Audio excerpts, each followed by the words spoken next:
오늘 아침 뉴스의 맥을 짚어드리는 시간 뉴스연구소, 오늘도 두 분의 연구위원 함께합니다. CBS 조태임 기자 그리고 김준일 시사평론가, 어서 오십시오. 안녕하세요. 예, 첫 뉴스는 폭우 피해 상황부터 좀 정리해야 될 것 같습니다. 네. 주말에 쏟아진 비로 전국 곳곳에 피해가 아주 컸어요. 네, 주말뿐 아니라 16일, 그러니까 예. 수요일부터 어제까지 닷새 동안 전국에 많은 비가 내리면서 현재 17명이 사망을 했고요. 11명이 이제 실종되면서 이제 28명의 인명 피해가 발생했습니다. 네. 이번 비로 거의 10,000세대 가까운 9,800여 세대, 13,500여 명이 일시 대피를 했고요. 이 가운데 아직 2,700여 명은 이제 여전히 귀가를 하지 못하고 있는 상황입니다. 네. 뭐 도로 침수, 토사 유실, 하천 시설 붕괴, 공공시설 피해가 2,000여 건에 이르렀고요. 건축물 침수가 1,800여 건, 농경지 침수가 70여 건에 이르렀는데요. 특히 경남 산천 지역에 이제 피해가 집중이 됐어요. 예. 사망자 17명 가운데 10명이 산청에서 발생했습니다. 그 경남 산청 시천면에서는 오후 한때 시간당 98.5mm, 그러니까 거의 100mm 이르는 아주 강한 폭우가 쏟아졌고요. 예. 그래서 이 지역에 순식간에 계곡물이 불어나서 마을 진입로 끊기고 또 하천 범람하면서 뭐 주택, 농지, 도로 다 이제 순식간에 물에 잠겼고요. 그렇죠. 그리고 이제 큰 피해의 주된 요인으로 산사태가 지목되는데, 이 갑자기 벌어진 산사태에 미처 피할 새도 없이 이제 휩쓸리면서 일부 주택은 아예 토사에 매몰되기도 했습니다.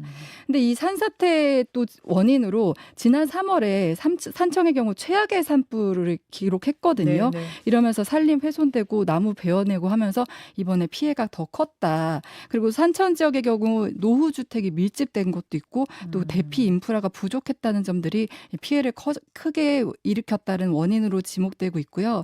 그리고 또 산천군의 피해가 집중된 원인으로 그 수요일부터 토요일까지 나흘 동안 내린 비가 지난 한 해 전체 강수량의 절반이 넘는데요. 아, 그래요. 그러니까 어마어마한 비가 이 기간에 쏟아진 겁니다. 그런데도 이제 대응도 빨리 이루어지지 못했고 군에서 산천읍에서 산사태가 난 이후에 이제 전 국민 대피령을 내렸는데 이때는 이미 산사태가 이뤄진 뒤였고요.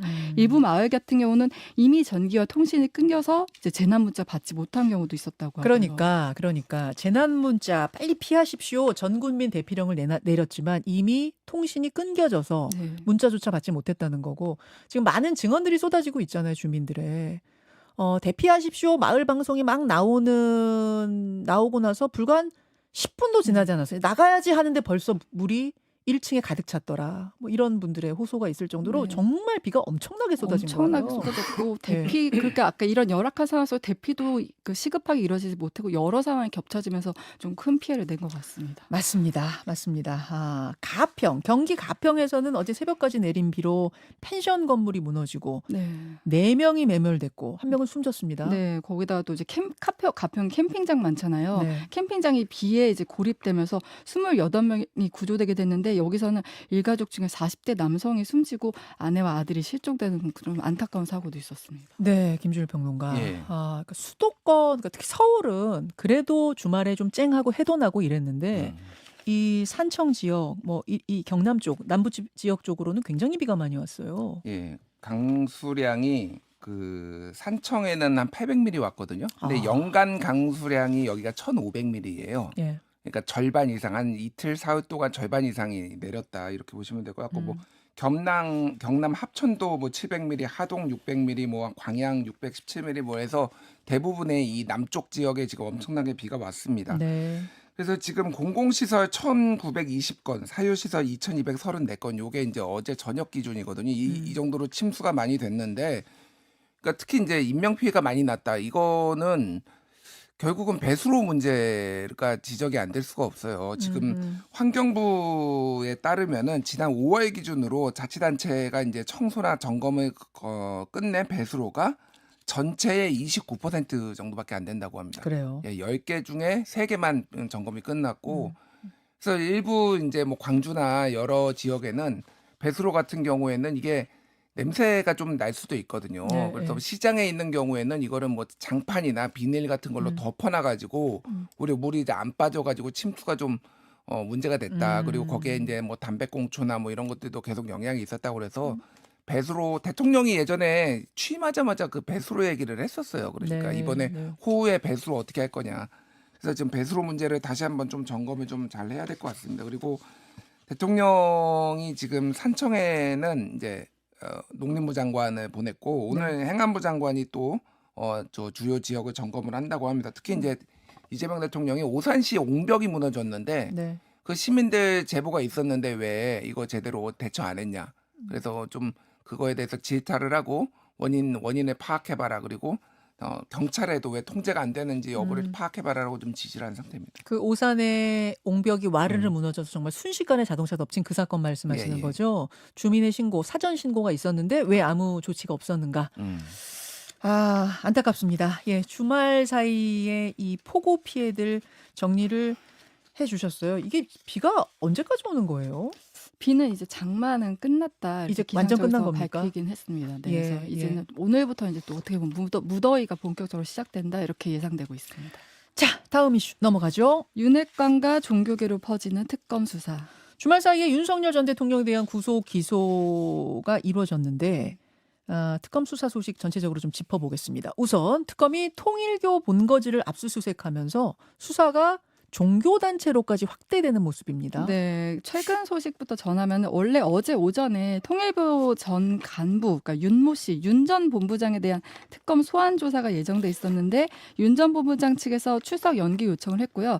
특검은 여기에 대해서 출석 불응 처리하겠다고 밝혔습니다. 네. 이 윤 전 본부장이 누구냐면 이른바 건진법사 게이트 핵심 인물이잖아요. 그 통일교 현안 해결을 위해서 건진법사 전성배 씨를 통해서 김건희 여사에게 명품 등 금품을 전달했다는 의혹을 받는 인물인데요. 그렇죠. 앞서 검찰 조사에서 윤 전 본부장이 건넨 금품이 모두 한학자 통제 뜻에 따랐다.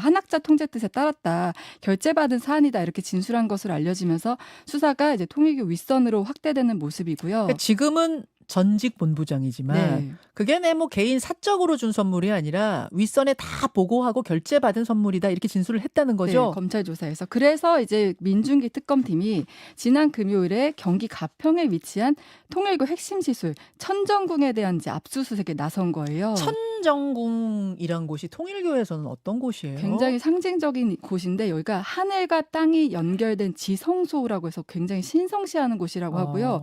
여기가 이 통일교 총재 한학자 씨가 거처하는 곳입니다. 그래서 여기에는 뭐 내부 주요 문서 이런 것들이 집중된 공간으로 알려져 있는데요. 예. 그런데 이번에 좀 특이점이 있는 게 그 JTBC 보도에 따르면은 천정국 압색을 하면서 이 한 총재의 내실을 수색하는 과정에서 층 곳곳에서 은밀히 숨겨진 공간을 포착했다고 해요. 그곳에서는 원화, 달러, 뭐 엔화 등의 현금 다발을 발견했다는 보도가 나왔고요.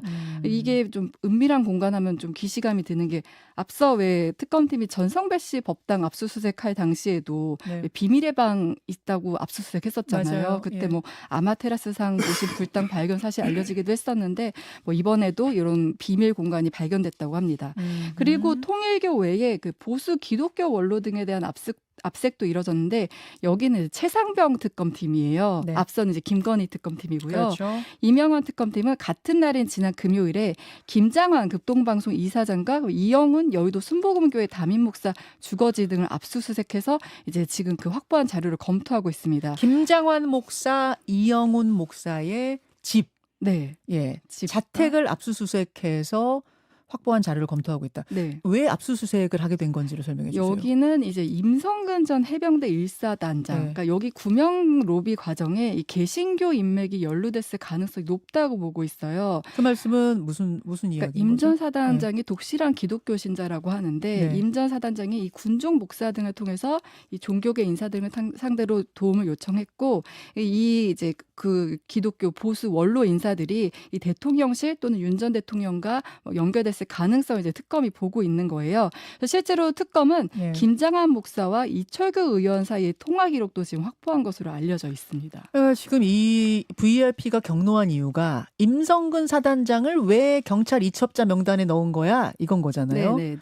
지금 특검이 보고 있는 건 임성근 사단장이 군종 목사를 통해서 종교계 이 원로들과 접촉을 했고 그걸 통해서 대통령실에 의견이 전달됐을 그렇죠. 것이다. 네, 그렇게 보고 그 경로를 통해서. 그렇게 보고 지금 압수수색 이렇게 전방위적으로 이루어지고 있는 겁니다. 자, 그렇게 이제 종교계에 대한 수사와 함께 윤핵관에 대한 수사도 계속 확대가 되고 네, 있어요. 권성동 의원과 이철규 의원에 대한 압수수색이 이뤄졌는데 네. 이것도 다 같은 날 18일 금요일에 이뤄졌어요. 예. 권 의원에 대해서 먼저 살펴보면은 권 의원 이건 이제 김건희 특검과 관련이 있는 건데요. 권 의원이 지난 2022년 2월 13일 당시 대선 후보의 윤석열 전 대통령이 이 통일교 관련 단체 행사에 참사하는 것을 이제 주도한 인물로 권성동 의원이 지목이 된 겁니다. 예. 근데 이 행사의 개회 선언자 그리고 공동실행위원장이 앞서 언급한 통일교 윤 전 본부장이에요. 그러니까 윤 전 본부장 아까 명품백 등을 건넨 인사로 그 사람. 지목되는 예. 거잖아요. 예.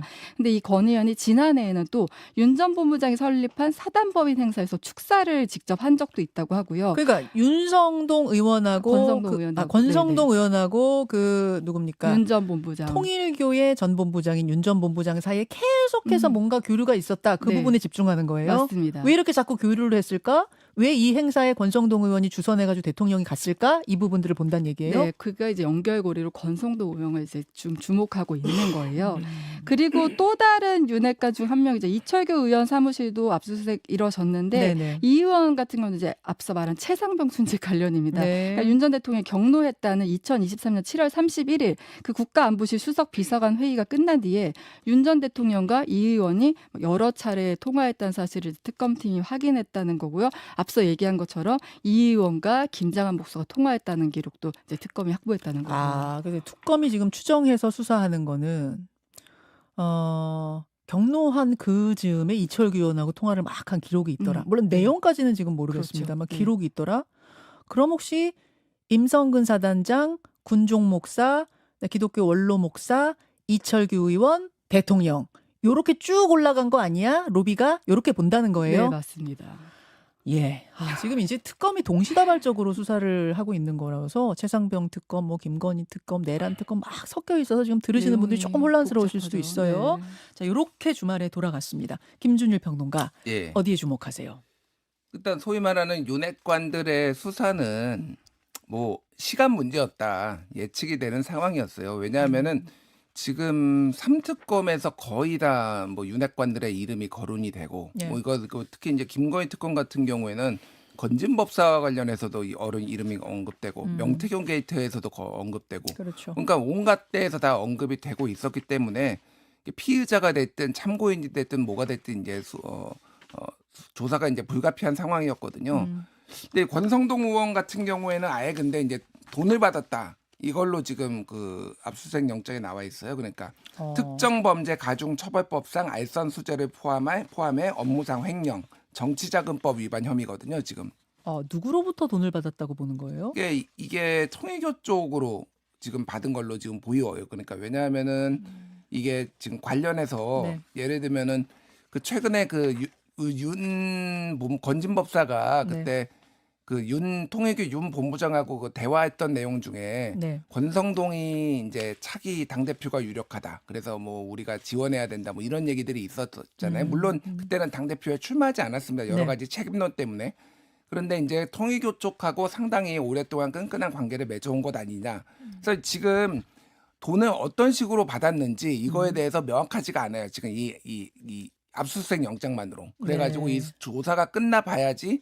그리고 대충 이제 어떤 윤곽이 들어갈 것 같아요. 현재로서는 지금 어떤 방식인지는 아직 모르겠지만은 여기에 지금 권성동 의원이 지금 본인은 이제 물론 다 부인하고 있죠. 좀 예, 억울하다고 예. 정치 탄압이라고 얘기를 하고 있는데 여기에 이제 하나가 있는 거고 지금 뭐 이철규 의원도 아까 얘기했지만은 이게 건진법사 쪽하고도 이철규하고 지금 연락을 주고받은 거 아니냐 이런 의혹들이 있어요. 예를 들면은 과거에 그 통일교가 건진법사가 통일교한테 YTN 인수하려면은 4천억 원 준비해라. 내가 이철규한테 내가 그거는 얘기를 하겠다. 이런 얘기를 했는데 결국은 그거는 유진그룹이 인수를 하면서 그건 불발이 됐는데 이철규 의원은 부인하고 있지만은 평소에 이제 연락을 주고받은 거 아니냐 이런 거 그래서 지금 이거는 최상병 특검으로 지금 압수수색이 됐지만은 다른 네. 건으로도 지금 계속 수사가 확대될 가능성이 상당히 높다. 그렇죠. 이렇게 보시면 될 것 같고 오늘 아침에 지금 뭐 이 관련해서 막 이런저런 단독 기사가 막 쏟아졌는데 한겨레가 보도를 한 건데 어떤 겁니까?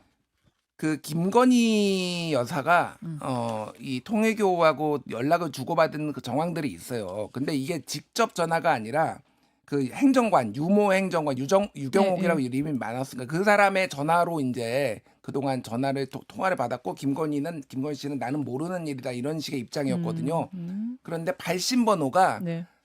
밤늦게 그러니까 퇴근 후에 한남동에서 있었다라는 거를 특검이 발견을 한 거예요. 아, 퇴근 후에 한남동. 네, 그러니까 정확하게 그러니까 전성배 씨의 전화번호에 네. 건희 2라고 건희 2라고 적혀 있어요. 그러니까 예, 이게 예. 번호가 건희 1이 있다라는 거죠. 그러니까 김건희의 실제 전화번호와 김건희의 두 번째 세컨 전화번호인데 이거는 그 행정관이 가지고 있던 건데 그거를 저녁에 퇴근하고 왜냐면 다 퇴근할 거 아니에요. 유행정관은 퇴근했는데. 그러니까 집에서 한남동에서 계속 이제 발신한 번호가 있기 때문에 여기에서 통일교하고의 이권 이런 것들을 집중적으로 지금 정황을 발견했다라는 거예요. 그러니까 김건희 소환이 얼마 안 남았다라는 예. 거고 뭐 노컷뉴스가 또 보도를 했는데 락천 선생이라는 사람이 또 등장을 합니다. 지금. 누굽니까?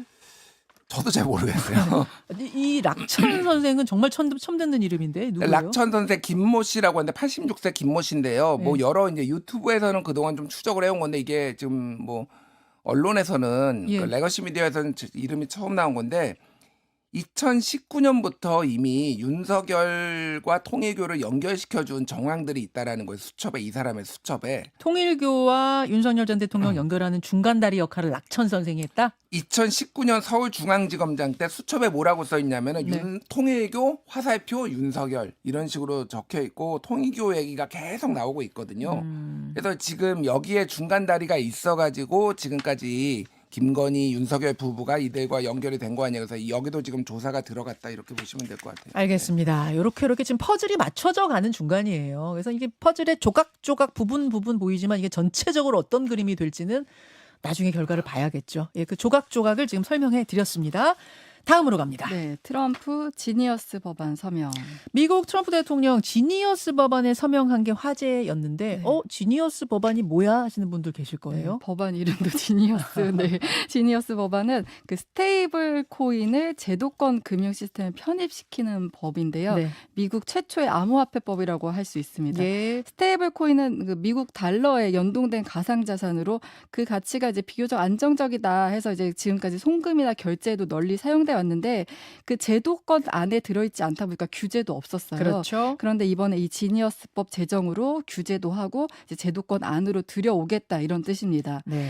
그런데 이번 법안에 어떤 내용들이 포함됐냐면 스테이블 코인 발행자는 반드시 달러나 단기 미국 국채를 100% 담보로 공유를 해야 되고요. 이게 중요한 거죠. 네, 네, 맞습니다. 그러니까 제가 스테이블 코인 발행해도 돼요. 코인은 아무나 할 수 있으니까. 대신 제가 1억 달러어치 스테이블 코인을 발행하려면 1억 달러어치 국채를 담보로 가지고 있어야 돼요. 안정적으로. 그래야 그만큼 발행할 수 있어요. 그러니까 미국 정부는 이득이라는 거죠. 네, 네, 그렇습니다. 그리고 이제 또 이제 좀 뭐 가상자산이다 위험하다 이런 위험이 있을 수 있는데 발행자는 정부에 등록을 해야 되고 매월 자산 구성 내역을 투명하게 공개해야 되면서 금융기관 수준의 이런 정보 공개 기준 규제를 따르도록 명시를 하고 있습니다. 예. 근데 말씀하신 것처럼 왜 이게 미국의 이득이 되는 것인가? 그래서 이제 트럼프 대통령이 이 법안에 사인을 하면서 지니어스 법은 가장 위대한 금융기술 혁명일 수 있다 이렇게 밝혔거든요. 그러니까 이렇게 위대한 혁명이라고 밝힌 거는 스테이블 코인이 미국 국채를 담보로 하기 때문에 네. 국채 수요를 자연스레 늘리게 되고 아하. 국채 수요가 늘어나면 금리가 떨어지게 되잖아요. 그리고 또 아까 달러도 확보해야 된다고 했잖아요. 네. 그럼 달러의 기축통화 위치도 계속 유지할 수 그렇죠. 있는 점 때문에 이제 미국의 금융 패권을 더욱 공고할 수 있다. 이런 점이 이제 트럼프 대통령 입장에서 매우 매력적이었다 이렇게 볼 수 있습니다. 그리고 이제 어제 그래서 우리나라 이제 한국금융연구원도 보고서를 하나 냈는데 지니어스법이 시행되면 달러화의 영향력도 확대될 것이다 이렇게 전망을 하면서 개인뿐 아니라 기관 투자자, 뭐 대형 은행들도 본격적으로 참여를 할 것이고 이 미국 달러를 준비 자산으로 네. 하는 스테이블 코인의 유통량도 크게 늘어날 것이다 이렇게 전망을 했습니다. 근데 지니어스 법안이 의회를 통과한 다음에 비트코인 가격은 내려가고 네. 뭐 알트코인, 네. 잡코인 이런 것들은 상승세를 타는 거 왜 그래요? 그러니까 이게 스테이블 코인 대부분이 이더리움 기반으로 이제 발행을 했기 때문인데 거래 수수료도 이제 이더리움을 사용하는 겁니다. 예. 그래서 이제 실제로 일주일 동안 비트코인은 0.3% 상승에 그쳤지만 이더리움은 22% 급등하면서 이 알트코인의 그 증가세가 집중하는 모습입니다. 자, 김준일 평론가 예. 지니어스법에 서명을 했다. 이게 정말 트럼프의 혁신이냐 혼란의 씨앗이냐 이게 사설 제목이더라고요. 경향신문이던가. 이게 혼란의 씨앗입니까? 혁신입니까? 2016년에 트럼프 대통령이 당선되고 1기 때는요. 네. 그때 코인 뭐 스테이블 코인은 그때 얘기한 거였지만 이 트럼프가 코인은 사기라고 얘기했어요. 예. 그러다가 이제 입장이 완전히 바뀐 거거든요. 예. 그러니까 왜 이러느냐? 왜? 예. 이유가 이제 중요하잖아요. 그렇죠.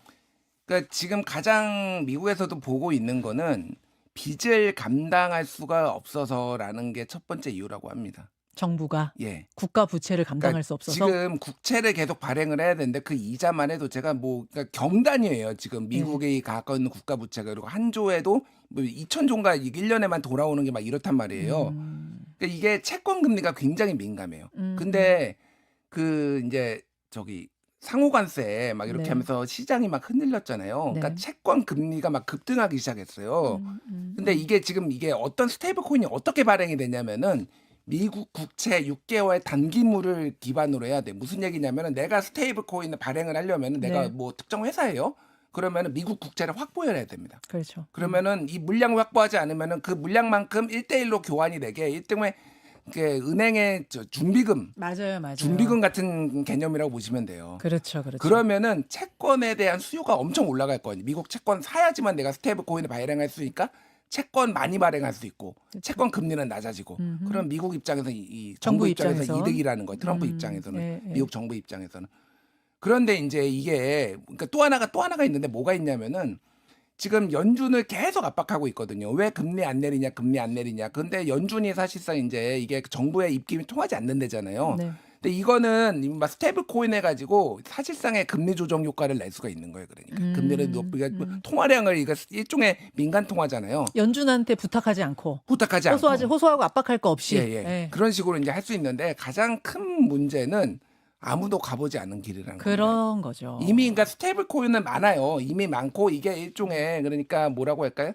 가상화폐 시장의 이제 거래 수단으로 이미 되고 있어요. 테라 루나 그게 스테이블 코인이었던 거잖아요. 예. 여러분 기억하시죠? 테라 루나 사태 그 테라 다만 그때는 이만큼을 발행하려면 이만큼의 담보를 너희가 가지고 있어야 돼. 이런 게 없었어요. 그래서 와르르 무너진 건데 이번에는 이만큼 발행하려면 이만큼의 담보도 너희가 단단히 갖고 있어야 돼. 요게 차이점인 거죠. 예. 어쨌든 가보지 않은 길. 가보지 않은 길인 거죠. 그러니까 이게 시장이 굉장히 교란될 수 있고 무엇보다도 이제 자금 세탁이라든지 이런 거에 지금 검은 자금 세탁이라든지 이런 거에 쓰일 수 있어요. 그러니까 지금 우리나라에 있는 외국인 노동자들도 스테이블 코인으로 지금 임금 달라고 다 하고 있다고 합니다.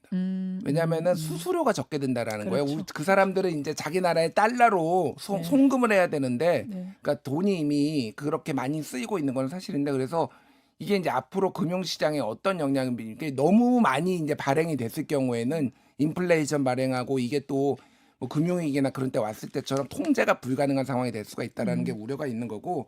한국은 어떻게 할 거냐. 지금 원화 스테이블 코인 얘기도 나오고 있거든요. 맞습니다. 그게 이재명 대통령의 후보 시절 공약이었어요. 네. 그리고 지금 김용범 대통령 정책실장이 그 블록체인 투자사인 해시드 싱크탱크 해시드 오픈 리서치 대표였기 때문에 이쪽도 코인에 관해서는 굉장히 높아요. 그래서 한국도 지금 본격적으로 논의를 한다. 근데 다만 우리나라는 기축통화가 아니기 때문에 그렇죠. 그렇게 범용하게 쓰일 수 있느냐 뭐 수요가 이런 얼마나 얘기들이 있을 것이냐. 수요가 있을 것이냐 그 그런 부분이 얘기들이 나오고 관건이죠. 있습니다. 예. 알겠습니다. 지니어스법이 미 국회를 통과했다는 내용 전해드렸고 여러분 어제 우상호 정무수석이 강선우 후보자는 임명, 이진숙 후보자는 지명 철회한 뉴스는 왜 안 소개하죠? 지금 막 문자가 들어오는데 잠시 후에 우상호 정무수석과 아예 제가 인터뷰를 할 예정이어서 그 이슈는 지금 좀 아껴두고 있습니다. 하지만 정치권 소식은 잠깐 정리하고 가야겠어요. 우선 민주당 전당대회 지금 지역 순회 중인데요. 영남 지역에서 정청래 후보가 박찬대 후보를 크게 앞섰네요. 네, 그러니까 토요일과 일요일 충청권과 영남 지역 순회 경선이 이뤄졌는데 네. 여기 정청래 후보가 2연승을 이제 거뒀습니다. 예. 어제 영남권 결과를 보면은 정 후보가 62.55%, 정청래 62.5%, 네, 박 후보가 37.45%를 박찬대 37.45%. 네, 확보를 했고요. 그리고 그 전날 충청권 권리당원 투표도 좀 비슷한 게 그 정청래 후보가 62.77%, 예. 그리고 박찬대 후보는 37.23%예요. 그러니까 누적 득표율이 정청래 후보 62.65, 박찬대 후보가 37.35로 그러니까 한 25%포인트 차이가 납니다. 물론 아직도 많은 네네. 뭐 순회가 남아 있긴 하지만 네. 지금 차이가 굉장히 커요. 네, 근데 이제 말씀하신 것처럼 아직 남아 있는 것들이 호남이랑 수도권 여기가 이제 그 권리당원 비중이 70%가 예, 넘어요. 그래서 예. 이 부분에서 이제 역전 가능성이 있긴 하지만 어쨌든 지금까지는 정청래 후보가 크게 앞선 상황이고요. 네. 원래는 이제 그 더불어민주당이 순회 경선을 계속 하기로 했었는데 지금 폭우 상황 때문에 이번 주말에 예정된 호남권, 경기 인천권 권리당원 투표를 다음 달 2일에 한꺼번에 실시를 하기로 아, 했습니다. 당일에. 네, 네. 아. 그래서 이제 어떻게 보면 8월 2일이 정말 빅데이가 되는 그렇게 거고요. 되는 거네요. 그러니까 어제 비공개 최고위원 회의에서 요 내용을 결정했고 네. 요 내용을 결정하기까지는 이제 양 후보의 다 사전 협의를 거쳐서 네. 이렇게 결정을 하게 됐습니다. 박찬대 후보는 조금 더 연기하자 이렇게 얘기하고 있는 거 아니에요? 그러니까 그 그게 연기하자고 수용이 된 거예요? 했었는데 어떻게 보면 그 전국 순회 경선이 8월 2일에 치러지게 아예 됐으니까 합쳐져 버렸으니까. 어떻게 보면 좀 연기하는 효과도 좀 있게 된 거죠. 네. 자, 지역 순회 뚜껑을 열어보니까 생각보다 차이가 더 벌어진 상황.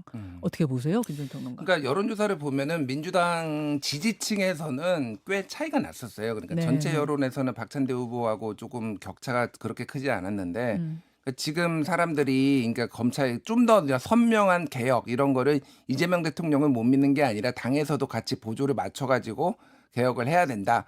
물론 이제 박찬대 후보도 그런 주장을 했지만은 이게 원조는 이제 정청래 후보가 좀 더 센 얘기들을 그동안 많이 해왔거든요.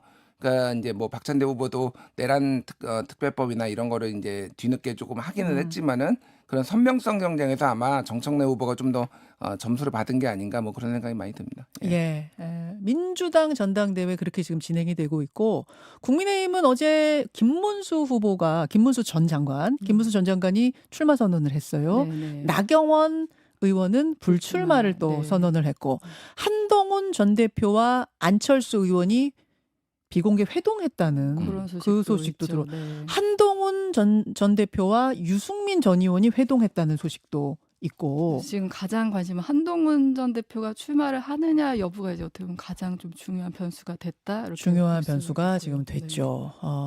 오늘 의원총회 열립니다. 국민의힘. 윤희숙 혁신위원장의 혁신안이 의원총회 도마에 오르는데요. 오늘 의원총회는 연기된 걸로. 아, 알고 오늘 거 있는데. 연기됐던가요? 예. 아, 그런가요? 의원총회를 앞두고 윤희숙 혁신위원장의 입장 오늘 2부에 직접 듣겠습니다. 두 분도 함께 경청해 주세요. 고맙습니다. 감사합니다. 김현정의 뉴스쇼는 시청자 여러분의 참여를 기다립니다. 구독과 좋아요, 댓글 잊지 않으셨죠? 알림 설정을 해두시면 평일 아침 7시 10분 실시간 라이브도 참여하실 수 있습니다.